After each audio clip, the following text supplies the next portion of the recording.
मित्र हो नमस्कार. मी डॉक्टर विवेक विठ्ठल कोथेकर, मानसशास्त्राचा अभ्यासक.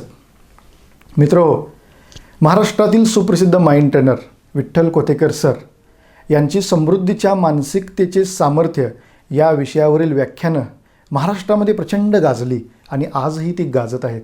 ही व्याख्यानं अगदी शेतकऱ्याच्या बांधापासून ते उच्च शिक्षितांपर्यंत सर्वच क्षेत्रांमध्ये ही व्याख्यानं गाजली. याच्यामध्ये कॉर्पोरेट, विमा, नेटवर्क मार्केटिंग, औद्योगिक, शासकीय, निमशासकीय, प्रशासकीय, आर्थिक, सामाजिक, राजकीय, शैक्षणिक आणि आध्यात्मिक क्षेत्रांमध्ये ही व्याख्यानं प्रचंड प्रमाणामध्ये गाजली. मग हे समृद्धीच्या मानसिकतेचे सामर्थ्य म्हणजे नेमकं काय? तर मित्रो बघा, जून महिन्यामध्ये शेतकरी काय करतात? पेरणी करतात. पण ही पेरणी करण्याच्या अगोदर ते काय करतात? ते डायरेक्ट पेरणी करतात का? तर नाही करत. तर ही पेरणी करण्याच्या अगोदर ज्या वेळेला रब्बी हंगाम संपलेला असतो, कापणी झालेली असते, त्यावेळेला रान पडीक असतं, त्याच्यामध्ये केरकचरा साठलेला असतो, अगदी असे मोठे मोठे मातीचे गड्डे झालेले असतात. शेतकरी पहिल्यांदा काय करतात? मे महिन्यामध्ये ह्या सगळ्या रानाची, या सगळ्या जमिनीची उभी आडवी नांगरणी करतात, कोळवणी करतात.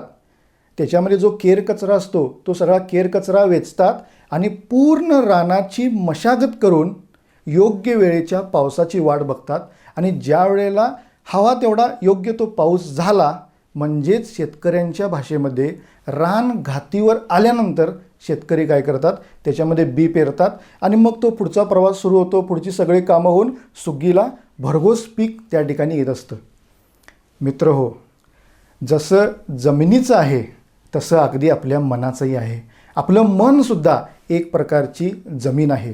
ह्या मनामध्ये जे विचारांचं बी आपण पेरणार आहे, त्या विचारांप्रमाणे आपल्या विचारांची सुगी होणार. मग मित्र हो, समृद्धीच्या मानसिकतेचे सामर्थ्य ह्याच्यामध्ये 3 शब्द आहेत.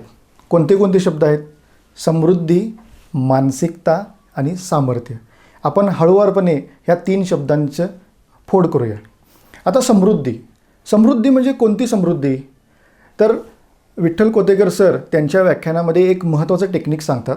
त्या टेक्निकचा गाभा असा आहे, त्या टेक्निकचं एक वाक्य असं आहे की मी असीम शक्यतांच्या अमर्याद क्षेत्रामध्ये जगत आहे. निसर्ग सर्वार्थानं समृद्ध आहे. मी या समृद्ध निसर्गाचा समृद्ध अंश आहे. या निसर्गाची सर्वांगीण सुखसमृद्धी उपभोगण्यासाठी मी पात्र आहे. निसर्गाच्या असीम समृद्धीला मी उपलब्ध आहे. तर ह्याच्यामध्ये जर आपण बघितलं, एक शब्द वारंवार आलेला आहे, तो म्हणजे निसर्गाची समृद्धी. हेल्थ, वेल्थ आणि हॅपीनेसच्या सर्व स्तरावरची ही समृद्धी उपभोगण्यासाठी आपला जन्म झालेला आहे आणि हेच आपल्याला हवं आहे. आपल्याला काय हवं आहे? निसर्गाच्या सर्व सुखसमृद्धीचा लाभ मला मिळाला पाहिजे, हे आपल्याला हवं आहे. मग आपण त्या दृष्टिकोनातून प्रयत्न करतो का? हा महत्त्वाचा विषय आहे. दुसरा शब्द जो आहे तो आहे मानसिकता. जसं मी मगाशी म्हणालो, शेतकरी बी पेरण्याच्या अगोदर काय करतात? जमिनीची पूर्ण तयारी करतात, नांगरणी, कुळवणी करून, मशागत करून पूर्ण तयारी करतात. तसं ही समृद्धी आपल्या जीवनामध्ये जर आणायची असेल तर सगळ्यात पहिल्यांदा जी गोष्ट आपल्याला करावी लागणार आहे ती म्हणजे आपली या समृद्धीसाठीची मानसिकता स्वतःच्या मनामध्ये तयार करणं. आणि म्हणून तिसरा शब्द आहे तो आहे सामर्थ्य. आणि समृद्धीच्या मानसिकतेचे सामर्थ्य ज्या वेळेला आपण निर्माण करतो, त्यावेळेला खऱ्या अर्थानं या निसर्गाच्या सर्व सुखसमृद्धीचा फ्लो आपल्या जीवनामध्ये यायला चालू होतो. तर मित्र हो, या निसर्गाकडून आपल्याला नेमकं काय हवं आहे? काय हवं आहे आपल्याला निसर्गाकडून? तर बघा, सर्वसाधारणपणे जर आपण बघितलं तर 4 गोष्टी आपल्याला हव्या आहेत. कोणत्या कोणत्या? पहिली गोष्ट ती म्हणजे ज्या ज्या गोष्टींना मी हात लावेन, जे जे काम माझ्याकडे दिलं जाईल त्याच्यामध्ये मला यश मिळालं पाहिजे. दुसरी गोष्ट, माझ्याकडं पैसा मुबलक प्रमाणामध्ये असला पाहिजे, हे आपल्याला हवं आहे. आणि तिसरी गोष्ट आपल्याला हवी आहे ती म्हणजे हे जे माझं संपूर्ण आरोग्य आहे ते कसं असलं पाहिजे? सक्षम, दणकट, बळकट आणि कार्यक्षम असलं पाहिजे, हे आपल्याला हवं आहे. आणि महत्त्वाची चौथी गोष्ट आपल्याला हवी आहे ती म्हणजे या संपूर्ण निसर्गाच्या सर्व सुखसमृद्धीचा मला आनंद मिळाला पाहिजे. ह्या 4 गोष्टी आपल्याला. मित्र हो, ढोबळमानानं जर बघितलं तर आपल्याला ह्याच्याहून जास्त आणखी काहीतरी हवं आहे. काय हवं आहे? तुम्ही 10वी-12वीचे विद्यार्थी असाल, तुम्ही नीट JEE करत असाल, तुम्ही MPSC UPSCचे विद्यार्थी असाल, तर त्या क्षेत्रांमध्ये मला उत्तुंग यश मिळालं पाहिजे, शैक्षणिक यश उत्तुंग मिळालं पाहिजे, ही आपली इच्छा आहे. तुम्ही जर नोकरदार असाल तर मला प्रमोशन मिळालं पाहिजे, माझा पगार वाढला पाहिजे, मला इन्क्रिमेंट माझी वाढली पाहिजे, माझ्या वरिष्ठांशी सहकाऱ्यांशी माझे नातेसंबंध चांगले असले पाहिजेत, हा तुमचा गोल आहे. तुम्ही जर बिझनेसमन असाल तर माझा बिझनेस ग्रो झाला पाहिजे, माझा बिझनेस वाढला पाहिजे, टर्नओव्हर वाढला पाहिजे, माझं प्रॉडक्ट सर्वत्र गेलं पाहिजे, हा तुमचा गोल आहे. तुम्ही जर गृहिणी असाल तर माझं घर चांगलं चाललं पाहिजे, मला मनःशांती मिळाली पाहिजे, माझं मन स्थिर झालं पाहिजे, मला समाधान लाभलं पाहिजे, हा तुमचा गोल आहे. आणि ह्याच्यापेक्षा पुढचा एक महत्त्वाचा गोल आहे, ते म्हणजे माझं हे संपूर्ण आरोग्य हे दणकट बळकट कार्यक्षम आणि सक्षम असलं पाहिजे, असं सगळं आपल्याला वाटत असतं. पण मित्रहो, हे सगळं आपल्या जीवनामध्ये येण्यासाठी गरज असते समृद्धीची मानसिकता निर्माण करण्याची. मग ही समृद्धीची मानसिकता आपण निर्माण करणार कशी करणार आहे? म्हणूनच विठ्ठल कोतेकर सरांनी गेल्या 15-20 वर्षामध्ये जे महाराष्ट्रामध्ये सेल्फ डेव्हलपमेंटचा जो जागर केलेला आहे, त्या जागरामधून समृद्धीच्या मानसिकतेचे सामर्थ्य हे व्याख्यान जन्माला आलं. आणि ह्या व्याख्यानामधून मगाशी मी म्हटल्याप्रमाणे महाराष्ट्रातल्या सर्व भागांमध्ये हे गेलं आणि हे गेल्यानंतर लोकांना वेगवेगळे रिझल्ट्स आले. मगाशीच आज सकाळीच हे व्याख्यान तयार करत असतानाच एक पत्र आम्हाला सापडलं 4 जानेवारी 2006 साली. मित्रहो, 4 जानेवारी 2006 साली एका विमा प्रतिनिधींसाठी विठ्ठल कोतेकर सरांचं व्याख्यान झालं होतं. आणि त्या व्याख्यान झाल्यानंतर काही महिन्यांनी त्या विमा प्रतिनिधींनी ते पत्र लिहिलं आणि त्या पत्राचं नाव होतं आम्ही समृद्ध झालो. त्यांचा असा आशय होता की तुम्ही जी आम्हाला समृद्धीची मानसिकता समजावून सांगितली, समृद्धीच्या ज्या मानसिकता आम्हाला समजावून सांगितल्या, त्या आम्ही आमच्या जीवनामध्ये वापरल्या, त्याच्यामध्ये सातत्य ठेवलं, ते आमच्या अंगामध्ये आम्ही भिनवलं आणि म्हणून आम्ही समृद्ध झालो, असा त्या पत्राचा आशय होता. बघा, 2006 आज 2023, जवळपास 17 वर्षापूर्वी ते व्याख्यान झालं होतं आणि त्याचा असर लोकांच्यामध्ये आजही आहे. म्हणून मला तुम्हाला सांगायचं आहे, जे आपल्याला जीवनामध्ये हवं आहे ते जर आपल्याला प्राप्त करायचं असेल तर गरज असते समृद्धीच्या मानसिकतेची. मग ही कशी येणार आहे? त्यासाठीच त्या सर्व लोकांकडून आम्हाला एक मागणी आली होती, एक डिमांड आली होती.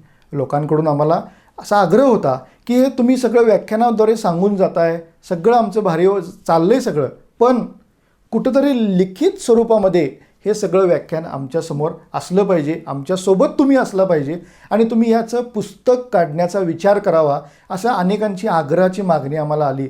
आणि 4 वर्षापूर्वी समृद्धीच्या मानसिकतेचे सामर्थ्य नावाचं पुस्तक आम्ही सारासार विचार करून लिहिलं. मित्रहो, हेच ते पुस्तक, समृद्धीच्या मानसिकतेचे सामर्थ्य. तर ह्या पुस्तकामध्ये आम्ही नेमकं काय सांगितलेलं आहे, सरांना नेमकं काय सांगायचं आहे? तर बघा, पहिलं प्रकरण आम्ही जे लिहिलेलं आहे ते विचारांवर लिहिलेलं आहे. विचारांचा जर आपण विचार केला तर पृथ्वीच्या उत्पत्तीपासून अगदी माणसाच्या उत्पत्तीपासून ते आज तागायतपर्यंत जे काही या जगामध्ये प्रचंड प्रगती झाली, ही प्रगती कशामुळे झाली? ती माणूस करत असलेल्या विचारांमुळे झाली. या विचारांना अनन्यसाधारण महत्त्व आहे, विचारांना प्रचंड प्रमाणामध्ये बळ आहे. म्हणून गेल्या अनेक शतकांमध्ये अनेक महामानवांनी, मोठमोठ्या शास्त्रज्ञांनी सांगून ठेवलेलं आहे, we are the product of our thoughts. आपण कोण आहोत? आपण आपल्या विचारांचे उत्पादन आहोत. ही विचारांची ताकद आहे, हे विचारांचं बळ आहे, हे विचारांचं सामर्थ्य आहे. म्हणून हे विचार आपल्या जीवनामध्ये कसे आपण वापरले पाहिजे? विचारांचा जो फ्लो यायला लागलेला आहे त्या फ्लोला नेमकं आपण कसं थांबवलं पाहिजे? अनियंत्रित विचारांना नियंत्रित विचारांमध्ये कसं कन्वर्ट केलं पाहिजे? हे आम्ही पहिल्या प्रकरणामध्ये साध्या सोप्या भाषेमध्ये समजून सांगण्याचा प्रयत्न केलेला आहे. दुसरं प्रकरण आहे ते कुठलं प्रकरण आहे?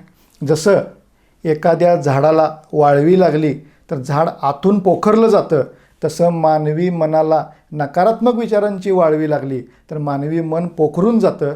ती नकारात्मक विचारांची मानसिकता नेमकी काय आहे? ह्या नकारात्मकतेचा ह्या संपूर्ण शरीर मनावर काय परिणाम होतो आहे? ते संपूर्णपणे डिटेलमध्ये सविस्तरपणे अगदी गावगाड्यातली उदाहरण देऊन आम्ही दुसऱ्या प्रकरणामध्ये समजून सांगितलेलं आहे नकारात्मक विचार का केले नाही पाहिजे आणि ते अजाणतेपणी आपण कसे करतो आणि त्याचा परिणाम जीवनावरती कसा होतो. तिसरं प्रकरण आम्ही लिहिलेलं आहे ते आहे सकारात्मक विचारांवरती. मित्रहो, खरंच सकारात्मक विचारांचा परिणाम जीवनावरती होतो का? तर खरंच होतो. केव्हा? जर आपण ती विचारसरणी आत्मसात केल्यानंतर. तर याचा परिणाम बॉडी माइंडवरती कसा होतो याची शास्त्रीय कारणं याची शास्त्रीय कारणं नेमकी काय काय आहेत त्याचं डिटेलमध्ये सविस्तर वर्णन आम्ही तिसऱ्या प्रकरणामध्ये केलेलं आहे. चौथं प्रकरण ते फार महत्त्वाचं आहे. आपल्याला मन आहे आणि या मनाचे 2 प्रकार आहेत. कुठले प्रकार आहेत? एक आहे बाह्य मन आणि दुसरं आहे अंतर्मन. ह्या 2 मनांमधला एक फरक फार महत्त्वाचा आहे. तो म्हणजे बाह्य मनामार्फत अंतर्मनावरती आपण जे संस्कार करतो, बाह्य मनामार्फत अंतर्मनावरती आपण जे सांगतो त्याचा परिणाम अंतर्मनावरती होतो. अंतर्मन ते खरं मानतं आणि तशी परिस्थिती आपल्या जीवनामध्ये आणतं. ह्याला आज फार मोठ्या प्रमाणावरती शास्त्रीय आधार मिळालेला आहे. आणि म्हणून 1910 ते 1926पर्यंत इमेल कोई नावाच्या एका मानसोपचार तज्ज्ञानं ही सकारात्मक स्वयंसूचना, ज्याला त्यांनी त्या काळामध्ये ॲटो सजेशन्स म्हटलं होतं, त्याचा वापर करून अंतर्मनाचं रिप्रोग्रॅमिंग कसं करता येईल त्यावरती विशेष भर दिला होता. आणि day by day in every way I am getting better and better नावाची अफर्मेशन जगामध्ये लोकांना दिली आणि त्याचा वापर करून अनेक लोकांच्या जीवनामध्ये ती अफर्मेशन तारणहार ठरली. तर अशा अफर्मेशनचं नेमकं महत्त्व काय? आपण जर बघितलं, महाराष्ट्राला वारकरी संप्रदायाची परंपरा लाभलेली आहे.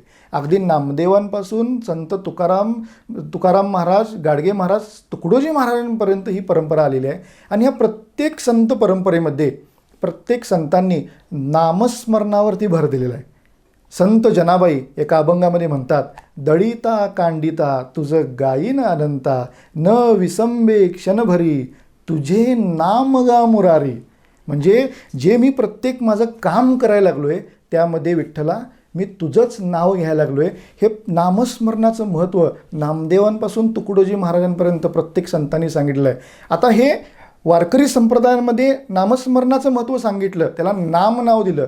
पण ज्या वेळेला आपल्याला संपूर्ण स्वतःची सेल्फ डेव्हलपमेंट करायची असते त्यावेळेला ह्याच नामस्मरणाला ह्या भाषेमध्ये ॲटो सजेशन म्हणलं जातं, अफर्मेशन म्हणलं जातं, मराठीमध्ये त्याला स्वयंसूचना म्हणलं जातं. आणि आजच्या घडीला मानवी मनाला संस्कार करण्याचा, रिप्रोग्रॅमिंग करण्याचा सर्वात प्रभावशाली उपाय जो असेल तो आहे सकारात्मक स्वयंसूचना. त्याचं महत्त्व नेमकं काय ते आम्ही 4थ्या प्रकरणामध्ये मांडलेलं आहे. आणि मित्र बघा, ज्या वेळेला एखादी 2 व्हीलर असते, ही 2 व्हीलर जर रस्त्यावरून व्यवस्थित धावायची असेल तर कशाची गरज असते? त्याच्या 2 चाकामध्ये हवा फुल पाहिजे तर ती गाडी व्यवस्थित धावणार आहे. तसं ही जीवनाची गाडी जर टॉप स्पीडनं जायची असेल, वेगानं जायची असेल तर गरज असते ती म्हणजे ह्या संपूर्ण शरीरामध्ये स्वयंमूल्याची मानसिकता निर्माण करण्याची. आपलं जर मूल्य आपल्या मनामध्ये वाढतं असेल तर खऱ्या अर्थानं आपण जीवनाचा प्रवास करू शकणार आहे. हे जर मूल्य कमी असेल तर फारसं काही हाताला लागणार नाही आहे. म्हणून वाढतं मूल्य नेमकं म्हणजे काय, त्याची लक्षणं कुठली आहेत, ते कसं वाढवलं पाहिजे, कमी मूल्य म्हणजे काय, त्याची लक्षणं कुठली आहेत, त्याचं डिटेल वर्णन आपण ह्या प्रकरणामध्ये केलेलं आहे. आणि सतत वाढत्या मूल्यामध्ये राहण्यासाठी आजपर्यंत हजारो लोकांच्या जीवनाला टर्निंग पॉईंट ठरलेली 3 महत्त्वाची टेक्निक आम्ही ह्या पुस्तकामध्ये त्या प्रकरणामध्ये दिलेली आहेत. ते तुम्हाला केलं पाहिजे. शेवटचं प्रकरण जे आहे ते म्हणजे भावनांवरती आम्ही लिहिलेलं आहे. भावना म्हणजे काय? मी मगाशी म्हणालो की विचारांना मानवी जीवनामध्ये अनन्यसाधारण महत्त्व असतं. पण केव्हा हे महत्त्व प्राप्त होतं? ज्या वेळेला त्या विचारांना भावनेची जोड लाभते, विचारांना भावनेचं इंधन लाभतं, त्याच वेळेला तो विचार कार्यान्वित होतो, त्याच वेळेला तो विचार प्रगतीपथावरती जातो. नाहीतर तो विचार नुसता विचार असणार आहे, त्याला काही अर्थ लागणार नाही आहे. आणि म्हणून हे भावनांचं महत्त्व काय आहे? आपण क्षण ज्या क्षेत्रांमध्ये आपल्याला यश मिळवायचं आहे त्या क्षेत्रांमध्ये भावनांचा वापर कसा केला पाहिजे ते भावनांचं महत्त्व आम्ही 6व्या प्रकरणामध्ये दिलेलं आहे. आणि त्यानंतर उपसंहार आणि त्यानंतर वर्कशॉप नंतर अशी ही पुस्तकाची रचना आम्ही केलेली आहे. तर मित्रहो, जसं आई आपल्या लेकराला घास भरवते, तसं अगदी साध्या सोप्या सुटसुटीत भाषेमध्ये हे निसर्गाचं ज्ञान, हे सेल्फ डेव्हलपमेंटचं ज्ञान आम्ही तुम्हाला अलगदपणे भरवण्याचा प्रयत्न केलेला आहे. ते तुम्ही घेतलं पाहिजे. आणि या पुस्तकाचं एक वैशिष्ट्य आहे, ते म्हणजे हे 6 दिवस आणि उपसंहार आणि वर्कशॉपनंतर असा 7वा दिवस. हे 7 दिवसामध्ये तुम्हाला पुस्तक वाचायचं आहे. एकदा वाचून संपवायचं नाही आहे. सोमवारी जर तुम्ही हे सुरू केला तर तुम्हाला एक दिवस करत हे रविवारी पुस्तक संपणार आहे. ह्या सोमवारच्या दिवसामध्ये, मंगळवारच्या अशा प्रत्येक दिवसांमध्ये एक कृती कार्यक्रम दिलेला आहे. आणि तो कृती कार्यक्रम जर तुम्ही अंमलात आणला, त्या पद्धतीने वागायचा प्रयत्न केला आणि ह्या पुस्तकाचं रिपीटेशन केला, महत्त्वाची गोष्ट आहे, रिपीटेशन केला तरच समृद्धीची मानसिकता निर्माण होण्याची शक्यता निर्माण होणार आहे. कारण अनेक लोक काय करतात, पुस्तकं नेतात, वाचतात, ठेवून उपयोग होणार नाही मित्रहो. हे जर तुम्हाला अंमलात आणायचं असेल, मगाशी मी जे काही सर्व सांगितलं त्या सर्व क्षेत्रांमध्ये जर आपल्याला यश मिळवायचं असेल, मानसिकता निर्माण करायची असेल, तर ह्या पुस्तकाची तुम्हाला आवर्तनं करावी लागणार आहेत. आणि ही महाराष्ट्रामध्ये गेल्या 4 वर्षामध्ये अनेक लोकांनी आवर्तनं केली, त्यांना वेगवेगळ्या पद्धतीचे रिझल्ट्स आले. मगाशी मी तुम्हाला ज्या पत्राचा उल्लेख केला, हे असे अनेक पत्र आम्हाला आज येत आहेत. लोक फोन करून सांगत आहेत. एक छोटासा किस्सा जर तुम्हाला सांगायचा झाला तर विठ्ठल कोतेकर सरांना एकदा रात्री 12:30 वाजता फोन आला होता. ती व्यक्ती म्हणली, सर सॉरी, मी तुम्हाला एवढ्या रात्री फोन केला आहे, पण मला राहवलं नाही. सर म्हणले, काय झालं? म्हणले, मी 9 वाजता हे पुस्तक वाचायला घेतलं होतं आणि पुस्तक वाचता वाचता इतका इंटरेस्ट निर्माण झाला की मला फार भारी वाटायला लागलं आणि तुम्हाला फोन केल्याशिवाय मला झोप येणार नाही आणि मला राहवलं नाही, म्हणून सर मी तुम्हाला फोन केला. पुस्तक फार भारी झालेलं आहे. अशा प्रकारचे अभिप्राय आज महाराष्ट्रातून आम्हाला येत आहेत. म्हणून मित्रहो, हे सेल्फ डेव्हलपमेंटचं पुस्तक तुमच्याकडं संग्रही असलंच पाहिजे. आणि हे तुम्ही आवर्तनं करत गेला, हे ज्ञान वापरत गेला, सातत्यानं करत गेला, रिझल्ट्स तुम्हाला नक्की येतील. आणि ज्या वेळेला तुम्हाला रिझल्ट्स येतील त्या वेळेला तुम्ही आम्हाला ते सांगा, आमच्यापर्यंत पोचवा. ते ऐकायला आम्हाला नक्कीच आवडेल.